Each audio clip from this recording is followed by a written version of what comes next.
नमस्कार, प्रखर राजपूत को देख रहे हैं आप। आज तारीख है 16 मार्च 2026 और इजराइल, फिलिस्तीन, लेबनान, पाकिस्तान, भारत समेत पूरी दुनिया की खबरों के साथ एक बार फिर से आपके सामने हाजिर हुआ हूं। दोस्तों, पिछले कई दिनों से लगातार ये सवाल अलग अलग सोशल मीडिया प्लेटफॉर्म पे, अलग अलग न्यूज चैनल पे पूछे जा रहे हैं कि क्या बेंजामिन नेतन्याहू मारा गया या फिर बेंजामिन नेतन्याहू कहीं छुपा हुआ है। कई सारे चैनलों ने दावा किया कि बेंजामिन नेतन्याहू मारा गया, कई सारे लोगों ने दावा किया कि वो नहीं मारा गया, वो सेफ है, अपनी मीटिंग्स कर रहा, अलग अलग जगहों पे अपीयर हो रहा। लेकिन इसी दौरान बेंजामिन नेतन्याहू के चैनल से, बेंजामिन नेतन्याहू के इंस्टाग्राम पोस्ट से कुछ ऐसी चीजें निकल के सामने आई हैं जिसके बाद सवाल और ज्यादा गहरा हो रहा है। दरअसल बेंजामिन नेतन्याहू का एक वीडियो सोशल मीडिया पे वायरल हुआ जिसमें यह दिखाया गया कि जब वो हाथ उठाते हैं तो उस हाथ में 6 उंगलियां नजर आती हैं और अगर कोई शख्स सेफ है, सुरक्षित है, उसके ऊपर कोई हमला नहीं हुआ है तो वो आराम से अपनी प्रेस कॉन्फ्रेंस आके दे सकता है। लेकिन बेंजामिन नेतन्याहू का वो वीडियो जब रिलीज हुआ तो उसमें जब 6 उंगलियां दिखी तो यहाँ पे फिर सवाल खड़े होने शुरू हो गए कि क्या बेंजामिन नेतन्याहू सच में मारा गया है और इजराइल की जो मौजूदा सरकार है वो बेंजामिन नेतन्याहू के बारे में झूठी खबरें फैला रही है। अब ये सवाल इधर निकल के सामने आया ही था कि 2 दिन पहले बेंजामिन नेतन्याहू के ऑफिशियल इंस्टाग्राम पेज से एक वीडियो जारी हुआ और जिसमें बेंजामिन नेतन्याहू अपने हाथ को यूं दिखाते हुए लोगों का मजाक बना रहे, साथ ही कह रहे कि यार मैं तो कॉफ़ी पीने के लिए मर रहा हूँ, कॉफ़ी मुझे मिल ही नहीं रही, इस वजह से कॉफ़ी उठाते हैं, एक सिप लेते हैं और 1-1.5 मिनट तक अपना एक पूरा वीडियो रिलीज करते हैं। और मैं चाहूँगा कि इस वीडियो को आप डिटेल में देखें।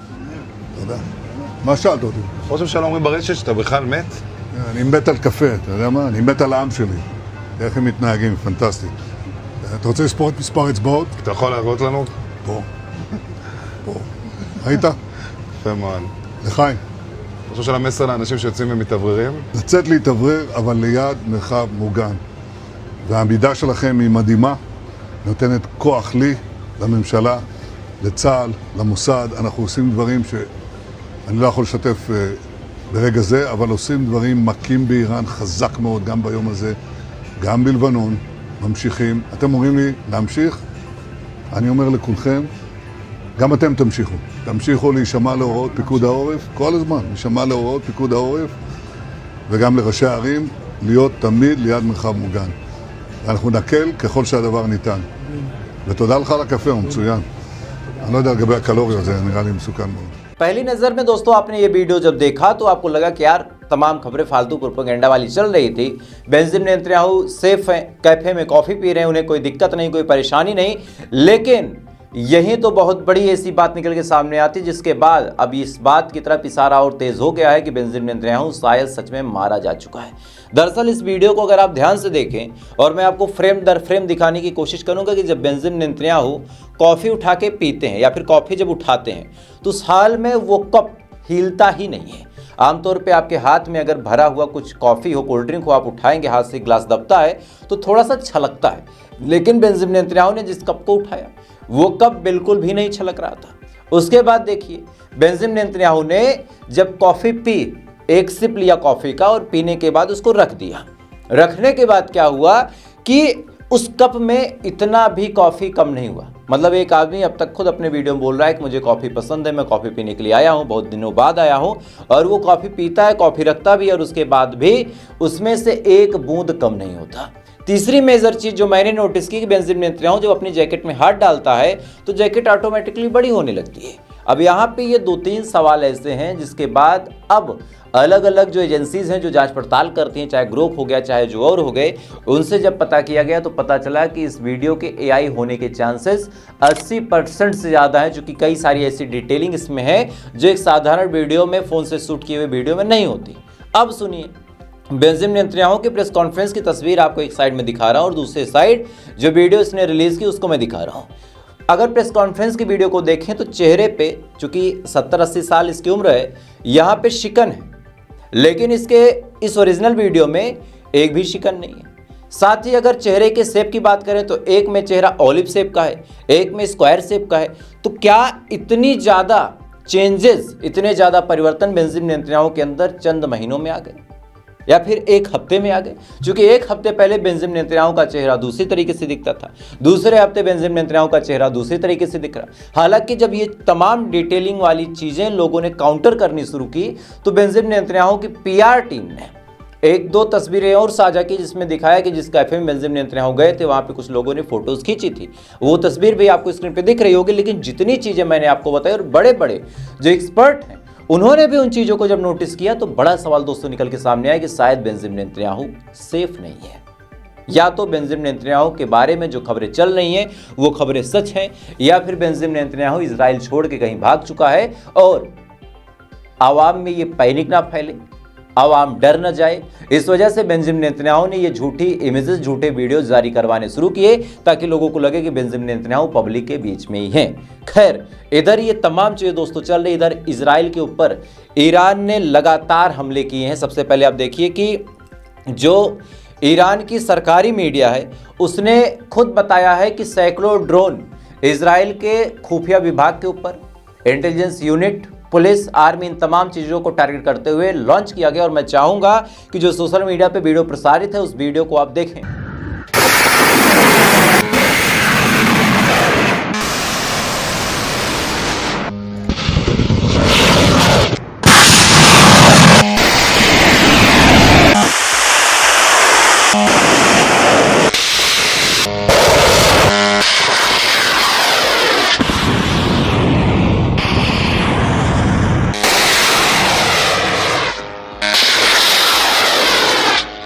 इस वीडियो में दोस्तों आप साफ तौर पे देख सकते हैं कि किस हिसाब से सैकड़ों की तादाद में ड्रोन फिर से छोड़े गए। और इसी दौरान बेन गुरियन एयरपोर्ट का एक वीडियो निकल के सामने आया जिसमें दिखाया गया है कि एक वारहेड बेन गुरियन एयरपोर्ट पे गिरता है और उससे ब्लास्ट हो जाता है बेन गुरियन एयरपोर्ट। दावा ये किया जा रहा है, मैं चाहूंगा कि दावे का वीडियो आप भी देखें।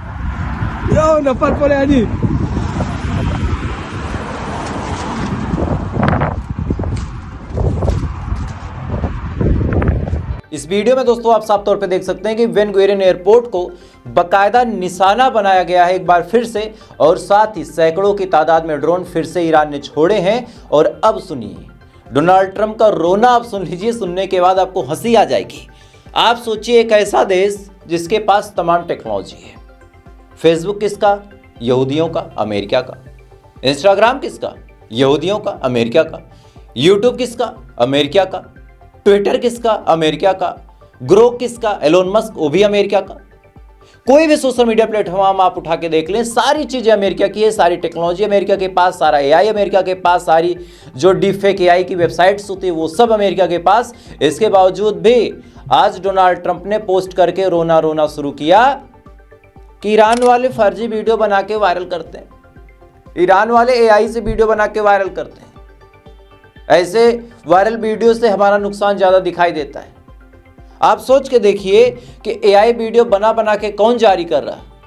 आज मैंने पर्दाफाश उसका कर दिया, लेकिन इसके बावजूद भी भाई साहब का कहना है कि ईरान वायरल कर रहा। अरे गधे, सारी टेक्नोलॉजी तुम्हारी है, सारी चीजें तुम्हारी हैं, सिस्टम आपका है साहब, आप क्यों नहीं बना लेते? और जो आप बनाते हो उसमें आप पकड़े जाते हो। अगर आप बनाते हो तो आप पकड़े जाते हो, जैसे यहाँ पे नेतन्याहू का 2-2 बार मैंने पकड़ा। अब सुनिए दोस्तों, इधर ये तमाम चीज चल रही है, इधर हमारे देश में क्या चल रहा है उसको थोड़ा सा आप जान। दरअसल हुआ क्या कि ईरान ने भारत के 2 टैंकरों को आने दिया, और जब वो टैंकर आ भी रहे थे तो हमारे देश की नेवी वहां पे गार्ड कर रही थी, स्कॉट कर रही थी कि अगर गलती से भी IRGC कुछ हमला करने की कोशिश भी करे तो कम से कम हम इंटरसेप्ट कर दे उस हमले को, और कौन सा हमको वहां पे लंबी लड़ाई लड़नी, हम लेके अपना जहाज वापस आ जाए। अब सुनिए क्या हुआ कि आज तक जो लोग ये सवाल पूछते थे और ये जवाब आज देना बनता है, जो लोग ये सवाल दोस्तों पूछते थे कि मरे खामने ईरान में, ये शब्द भी उनका नहीं था, उनका शब्द क्या था, वही लहजा इस्तेमाल करता हूं कि खामने ही मरा ईरान में, यहां के लोग वहां क्यों रोने जा रहे हैं, यहां के लोग क्यों आंसू बहा रहे हैं, यहां के लोगों को क्या मतलब है। जो लोग प्रोटेस्ट करते थे उनका मजाक उड़ाया जाता था, जो मेरे जैसे वीडियो बनाते थे उनको एंटी हिंदू बता दिया गया कि ये तो एंटी हिंदू है, ये तो हिंदू नहीं है, ये तो मुसलमानों के हक में वीडियो बना रहा है। अब सुनिए, ईरान ने भारत के तेल को जब आने दिया तो मीडिया ने पूछा, हालांकि ANI का क्लिप है इस वजह से, कॉपीराइट की वजह से मैं आपको नहीं दिखा सकता, लेकिन आप बाकायदा सवाल जवाब का स्क्रीनशॉट अपनी स्क्रीन पे देख सकते हैं। जब पत्रकार ने पूछा, जो यहाँ के ईरान के प्रतिनिधि हैं जो दिल्ली में मौजूद हैं, उनसे जब पूछा गया कि आपने क्यों आने दिया, क्या भारत के साथ आपकी कोई डील हो गई, क्या भारत के साथ कोई और चीज हो गई, ईरान ने क्या कहा?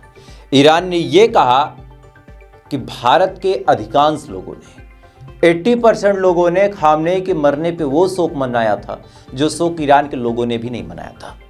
यहाँ पे इतना मातम था, इतना प्रोटेस्ट हुआ, इतना प्रदर्शन हुआ, लोग सड़कों पे उतरे और ये लोग हमको इतना पसंद करते हैं और आज इन्हीं लोगों के घर में चूल्हा नहीं जल रहा तो हम खामोश कैसे बैठ जाएं?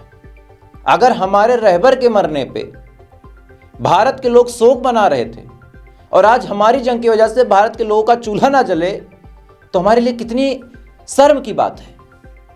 इस वजह से हमने आने दिया टैंकरों को।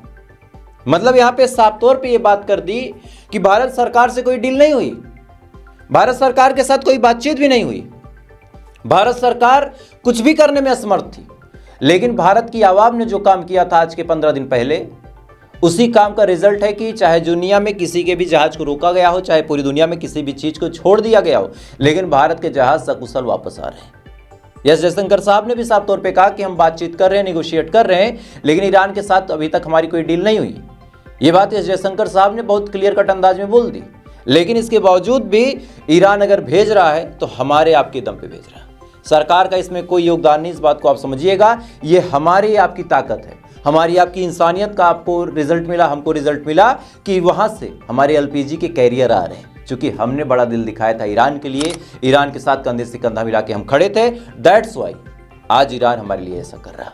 खैर दोस्तों, बाकी तो तमाम चीज़ें ठीक चल रही है। इधर एक और भारत की मीडिया में खबर छपी है और ये खबर मैं आपसे साझा जरूर करूँगा। भारत की मीडिया में खबर छपी है कि अमेरिका और इजराइल को चकमा देके मुस्तफा खामनेई, ध्यान दीजिएगा, मुस्तफा खामनेई रशिया पहुंच गए। चूंकि ये बात तो कंफर्म थी कि ईरान के हमलों में, यानी ईरान के ऊपर जो हमले हुए उसमें मुस्तफा खामनेई को भी चोटें आई थी, गंभीर चोटें आई थी। और ये बात सबको पता है कि अमेरिका और इजराइल ने $1 करोड़ देने का इनाम दिया है कि अगर कोई मुस्तफा खामनेई की लोकेशन रिवील करता है तो उसको $1 करोड़ मिलेगा। तो खामनेई को भी पता है कि ईरान में गद्दार तो बैठे, जो लोग चंद डॉलर के चक्कर में ईरान को फूकने पे आ गए, जो कासिम सुलेमानी की मूर्ति तोड़ने लगे, उन लोगों के ईमान का कौन सा भरोसा किया जाए। और ऐसे हाल में ये बात संभव है, पॉसिबल है कि मुस्तफा खामनेई चले गए होंगे।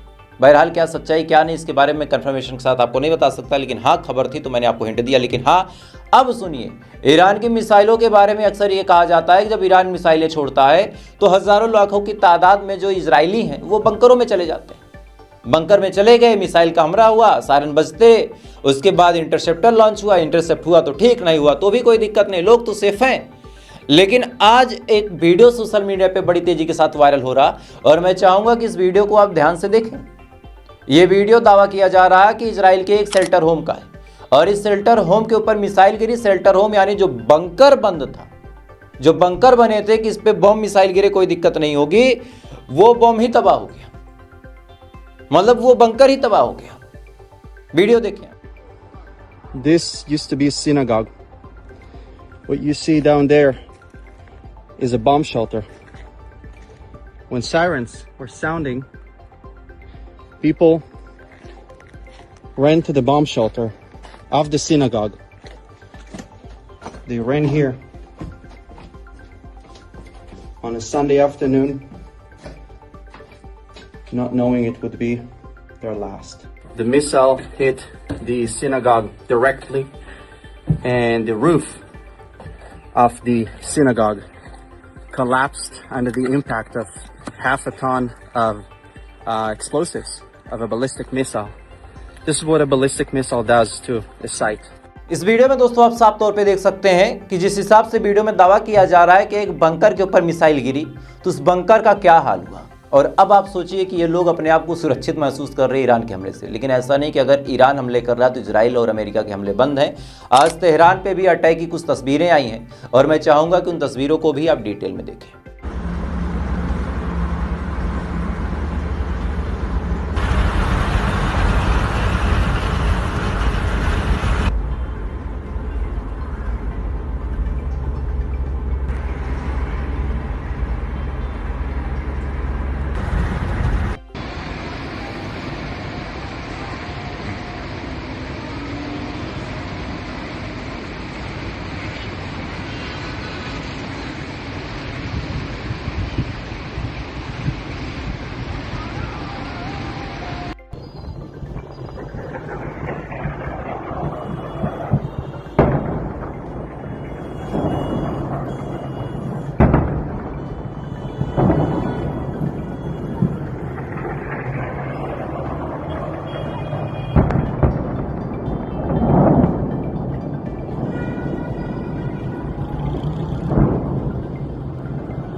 इन तमाम वीडियोस में आप देख सकते हैं कि तेहरान के ऊपर भीषण अटैक अमेरिका और इजराइल कर रहे हैं और अब इन्होंने कहा है कि ये हमले की रफ्तार और ज़्यादा तेज बढ़ाएंगे। खैर इसी बीच एक और ऐसी अपडेट आई है जिसको सुनने के बाद आप ताज्जुब में पड़ जाएंगे कि नॉर्थ कोरिया के जो तानाशाह हैं, डिक्टेटर हैं, जिनका नाम किम जोंग उन है, वो अपनी बेटी के साथ यानी अपने उत्तराधिकारी के साथ बाकायदा अपनी मिसाइलों की लॉन्चिंग में गए हुए और मैं चाहूँगा कि उसका भी वीडियो आप देखें।